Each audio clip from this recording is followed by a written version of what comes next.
ഇപ്പൊ നമ്മള് ഷോപ്പ് അടിച്ചിട്ട് പോവാണ്. സൈദാ ഓക്കെ അല്ലേ?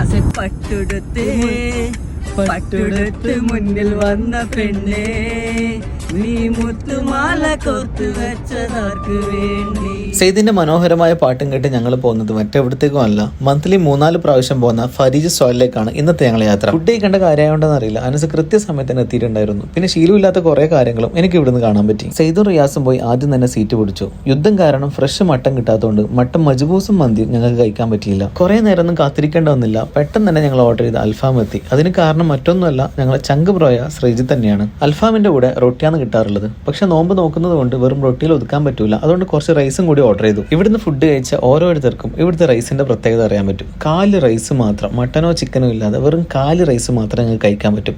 അത്രക്കും സോഫ്റ്റ് ആണ് ഇവിടുത്തെ റൈസ്. ഇതാണ് ശ്രീജിത്തേട്ടൻ. ശ്രീജിത്തേട്ടനെ വിളിച്ചു കഴിഞ്ഞാൽ പിന്നെ ഞങ്ങൾക്ക് ഒന്നും ചിന്തിക്കേണ്ട ആവശ്യമില്ല. ഫരീജിൽ വരുമ്പോൾ എപ്പോഴും വിളിക്കുന്ന ഒരാളാണ് ശ്രീജിത്തേട്ടൻ. ഷാറുഖ് ഖാന്റെ വലിയൊരു ഫാനും കൂടിയാണ് ഇദ്ദേഹം. അങ്ങനെ അവിടുന്ന് ഭക്ഷണവും കഴിച്ച് സാൽമി ഒന്ന് നടന്നു കാണാൻ ഞങ്ങൾ തീരുമാനിച്ചു. ഇവിടുന്ന് പോരുന്ന സമയത്ത് ഇവരുടെ ട്രഡീഷണൽ ചായയും കാവ്യം കുടിപ്പിച്ചിട്ടാണ് ശ്രീജിത്തേട്ടൻ ഞങ്ങളെ വിട്ടത്. അപ്പൊ ഇൻഷാ അല്ലാഹ് പുതിയൊരു വീഡിയോയുമായി കാണാം.